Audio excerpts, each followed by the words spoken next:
Hola a todos y bienvenidos a la Brújula de Cartago. Sí, el programa ya tiene nombre, ya he pensado uno, porque lo llevaba pensando un montón de tiempo y es que no se me venía ninguno a la cabeza. Pero ese va a ser el nombre. Entonces, todos los vídeos que suba a YouTube que pertenezcan a este programa, la Brújula de Cartago, pues pondré un guión y seguidamente pondré la Brújula de Cartago, para que sepáis que es una nueva edición de este programa. De momento no tengo pensado hacer más programas, pero bueno, pues por si acaso lo voy a poner así y ya pues me curo en salud. Bueno, en fin, el caso es que en este programa advierto que voy a tratar un tema para el cual no me he preparado siquiera un guión. La verdad es que es un tema que no creo que no necesito. Es que este programa ni siquiera lo voy a editar. Como salga, ha salido. Y el otro tampoco lo edité, pero en realidad este sí que no tengo la intención, aunque luego a lo mejor pueda pensar que sí. Porque voy a hablar de algo de lo que siempre que hablo con alguien de política acaba saliendo este tema. Y siempre hablo de lo mismo, siempre comento lo mismo y siempre llego a la misma conclusión y marco el mismo punto en cada conversación. Entonces, por eso creo que simplemente voy a contarlo como me salga y ya está. Entonces, ¿qué es esto del monopolio mediático? En este caso me voy a adelantar y ya voy a decir que se trata del monopolio mediático de la izquierda, pero no es porque sea izquierda y si fuera derecha diría lo mismo. Porque el problema de un monopolio mediático se traduce en la situación que tenemos en España. En el programa anterior decía que cómo era posible que el PSOE siguiera primero en las encuestas después de toda la serie de escándalos que hemos tenido durante la pandemia. Entonces, yo ese programa lo enfocaba más al hecho de, a un segmento concreto de la población, al hecho de que mi generación, millennial, pues tiene una determinada faceta, una determinada forma de ver la vida, de entender las cosas que llevan a esta generación a ser más fácilmente manipulable. Pero esa manipulación o esos efectos de la manipulación no afectan única y exclusivamente a mi generación. Entonces, aquí detrás hay un monopolio mediático que también es el que hace que el PSOE siga primero en las encuestas. Por supuesto que no es algo gracias exclusivamente a mi generación. Entonces, a mí me gustaría hablar de esto en términos más generales.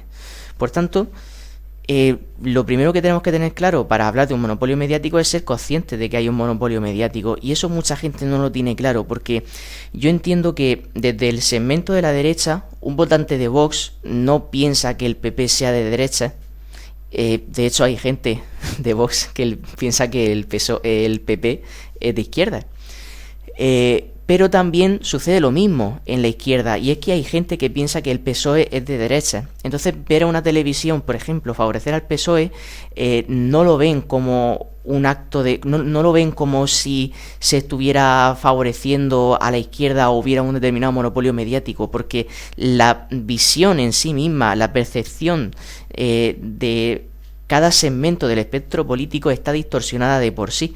Pero para entender la orientación política de las cadenas de televisión voy a hablar sobre todo de las cadenas de televisión, ya lo digo, porque la prensa escrita, aparte de que está a punto de morirse, me refiero a los periódicos que todavía sacan ediciones en papel. El Confidencial, por ejemplo, no, porque tuvieron, hace ya un tiempo, hará seguramente más de un año y quizá más de 2, que tuvieron un superávit tremendo, creo que era de millones de euros. Pero en cualquier caso, no hablo de ese tipo de prensa. ¿Por qué? Porque eso está más equilibrado. Tanto digital como escrita, la prensa, los periódicos, están más equilibrados entre la izquierda y la derecha. Pero al final, todos sabemos que lo que la gente ve es la tele. Entonces ahí está el verdadero problema. Por tanto, voy a hablar primero de cómo entiendo yo que se divide el espectro político, cuáles son los segmentos del espectro político en nuestro país y qué partido está en cada uno de ellos. Entonces, yo diría que en la izquierda, sin apellidos, ni prefijos, ni sufijos, está Podemos. Luego, en el centro izquierda está el PSOE. Ciudadanos, no sé dónde está. El PP estaría en el centro de derecha y Vox en la derecha. Por tanto, no pienso que haya ningún partido en España que sea de extrema izquierda ni de extrema derecha, al menos con representación en el Congreso de los Diputados. Y bueno, respecto al centro, bueno, pues si queréis ponemos a Ciudadanos, pero es que yo creo que ni ellos mismos saben dónde están. En cualquier caso, no es Ciudadanos lo que me interesa, porque esto va más de izquierda y derecha y de ideología. ¿Por qué? Porque si os dais cuenta, la 1 y la 2, ¿a quién favorecen? Al gobierno. Y en el gobierno está PSOE y Podemos. Por tanto, tenemos dos cadenas ya de izquierda. La 3, la 3 es de derecha.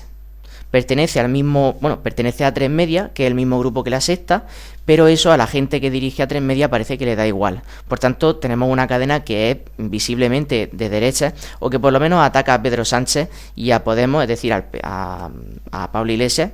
Por tanto, ataca a esos dos partidos y podemos encajar perfectamente Antena 3 en la derecha. No creo que nadie tenga ningún problema con eso. Entonces, de momento, tenemos dos cadenas de izquierda y una de derecha. Pero, sin embargo, pasamos a la 4 y la 5 que pertenecen al grupo de Mediaset. De esto voy a hacer otro programa, porque hay mucha gente, no lo sé cuánta gente lo sabe y cuánta gente no lo sabe, pero es que el que lleva Mediaset, el presidente, el dueño de Mediaset, es Berlusconi. Por tanto, tenemos dos cadenas con capital extranjero influyendo en la política de nuestro país. Porque las decisiones en última instancia pasan por Berlusconi. Y Berlusconi es un italiano que también tiene lo suyo. Entonces, al margen de esto, que solo quería hacer un apunte, tenemos la 4 y la 5. Vale, la 4 y la 5... vamos a ver, sí que es cierto que hay quien dice que Telecinco, la 4 la veo de izquierda. La 4 cuando se ha manifestado me refiero a telediarios y tal, no programas en concreto, ¿vale? No me refiero exactamente a determinados programas, sino su orientación informativa en sus telediarios. Yo lo veo de izquierda. Y creo que quizá pueda ser algo discutible para algunas personas, pero no creo que haya mucha discusión con esto para decir que la 4 cuando ha favorecido a alguien ha sido al PSOE, es decir, a la izquierda o centro-izquierda. Pero sin embargo, Telecinco sí que puedo entender que sea más discutible, porque digamos que por lo que tengo entendido, por lo que veo, parece que quieren adoptar una especie de, de posición lo más neutral posible. Podría parecer lo de Antena 3, porque en realidad sus informativos en general llegan a ser bastante neutrales, excepto para hablar de Pedro Sánchez y Pablo Iglesias, que no de PSOE y Podemos concretamente, sino de estas dos figuras y su gobierno, que todos los que forman parte de su estructura, pero que están en el poder. Pero creo que realmente los ataques de Antena 3 no van dirigidos a la izquierda como tal, sino a Pedro Sánchez y Pablo Iglesias y todas las personas que están a su alrededor. En cualquier caso, creo que Telecinco podría ser el mismo concepto que Antena 3, que a priori parece más neutral que otra cosa, pero sí que cojea de un pie. Y mientras que Antena 3 cojea más del pie derecho, aunque no mucho, digamos que es un E15, entonces tenemos a Telecinco que, si bien también da un aire neutral, sí que cojea más para el pie izquierdo. En cualquier caso, tenemos también La Sexta. La Sexta, nadie discutirá que es marcadamente de izquierda. Entonces tenemos la 1 y la 2 de izquierda, la 3 de derecha, la 4 y la 5 de izquierda y la 6 de izquierda. 5 canales de izquierda contra 1 de derecha. Luego, si queremos contar a Intereconomía y a 13TV, hombre, pues podemos contarlo. Sigue ganando la izquierda, pero es que además esos canales, pues seamos sinceros, no los ve nadie. Entonces, tienen su audiencia, eso es cierto. Y la 13, pues digamos que podría tener una audiencia más o menos considerable, que ni de lejos compite con cualquier otra de las cadenas, pero hombre, pues sí, a ver, pues vale. Pero y ya Intereconomía no creo que... actualmente no conozco qué datos de audiencia tiene, pero si cualquiera pone Intereconomía, pues va a ver un poco que tienen medios bastante limitados. La 13 está algo mejor, pero no es nada comparable ninguna de estas dos cadenas a Antena 3. Entonces, os animo también a que os fijéis Sobre todo con el caso de Telecinco, aunque seguro que también habrá quien diga que la 4 también es dudosa en la ideología que pueda tener o el pie que pueda cojear. Pero si os dais cuenta, ya no es solo que favorezcan al PSOE o al centro izquierda en general, sino que hablando de ese centro izquierda en general y no simplemente por favorecer al PSOE, vemos como el conjunto de las cadenas de televisión están, aceptan los dogmas de la izquierda porque hay una batalla cultural que ha ganado la izquierda. Y que nadie se equivoque, no estoy diciendo que esto sea ni bueno ni malo, porque al final cada uno y cada colectivo, cada corriente ideológica trabaja porque sus ideas se llevan a efecto y sean adoptadas por el pensamiento colectivo de nuestra sociedad. Entonces no hay ningún problema a priori con esto, por tanto no lo estoy criticando, pero los dogmas de la izquierda están en todas las televisiones, incluso en Antena 3 también. Me refiero, por ejemplo, a vamos a ver, la emergencia feminista, la emergencia climática, todo el tema de las secciones de violencia de género, de feminismo, contra el machismo, etcétera, y todo lo que podría ser el conjunto de ideas y, si queréis llamarlo, mantras, que forma parte de la izquierda. La izquierda que en su día murió de éxito con la socialdemocracia y por tanto acogió en su seno a las minorías ruidosas y colectivos que reclaman unos derechos, y en ese amparo se ha basado su actividad ideológica en las últimas décadas. Pero todo esto no lo estoy criticando. ¿Por qué? Porque la clave de todo no está en que gane una determinada corriente ideológica u otra, sino que haya una contradicción constante entre distintas corrientes ideológicas o una contraposición de valores, una confrontación de valores constante. Para crear crispación en la sociedad, no, sino que esta idea, aplicada exclusivamente a los medios de comunicación, debería de poder ser un factor regenerador constante de la impureza y, burradas o barbaridades que pueda tener cualquier tipo de ideología. ¿Por qué? Porque si tienes todas las portadas o la mayoría de las portadas a tu favor, unos medios de comunicación que no te van a dar la lata, que no te van a estudiar, no te van a medir, no te van a criticar, no van a hacer, no van a crear en la gente te van a dejar tranquilo, y además incluso van a favorecer que sigas en el poder. Entonces todo eso no lleva más que a corrupción, lleva a escándalos como los que hemos tenido en la pandemia, y no pasaba nada. ¿Pero por qué no pasaba nada? ¿No pasa nada porque la gente es tonta? No, la gente no es tonta, pero si tú tienes un monopolio mediático que te favorece constantemente y que no te ataca cuando lo haces mal, porque tienen una determinada corriente ideológica y lo único que importa es seguir esa determinada corriente ideológica pues mantener la victoria de la izquierda en la batalla cultural contra la derecha, pues no va a pasar absolutamente nada. Y aquí vamos a tener escándalos, y seguro que ha habido un montón de los que ni nos hemos enterado, y nadie va a decir nada.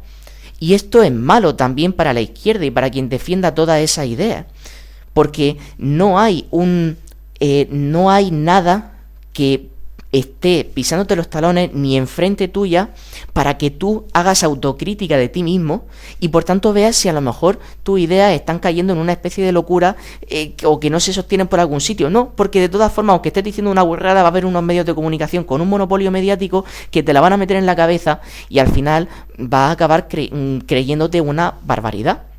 Y no estoy hablando de nada en concreto, en absoluto. Por tanto, esto es malo para la democracia y es malo para la propia ideología o corriente ideológica, llamadlo como queráis, que goza de ese monopolio mediático. Eso no va a dar una mayor implementación y una mayor pureza de las ideas, sino todo lo contrario. Entonces, pues he mencionado todo esto de la emergencia feminista, emergencia climática, porque tampoco no se me ha ocurrido nada más. Pero en cualquier caso, tenemos, creo que ha quedado claro de todas formas a qué me refiero. pero son los dogmas de la izquierda. Entonces, enfrente deberían de estar los dogmas de la derecha. Y ya no es que la derecha debiera de dar una batalla cultural, que hay quien dice que no está dando y hay quien dice que sí. No es tanto por los valores en sí de la derecha, sino porque debe de haber algo enfrente de esto. Por tanto, es malísimo, es fatal que la situación con los medios de comunicación sea esta. Y de este modo, pues yo creo, vamos, la idea que quiero transmitir es que necesitamos una confrontación constante que haga medir a los políticos, tanto de izquierda como de derecha. Tiene que haber un equilibrio que le haga hacer autocrítica constante a los dos. Ya no por las impurezas ideológicas que pueda haber, sino para evitar escándalos como los que hemos tenido durante la pandemia. Y que después de eso el PSOE, en este caso, siga el primero en las encuestas. Con un equilibrio mediático en el que tanto hubiera, por ejemplo, el mismo número o cadenas con la misma potencia de izquierda y de derecha, pues tendríamos un equilibrio que ya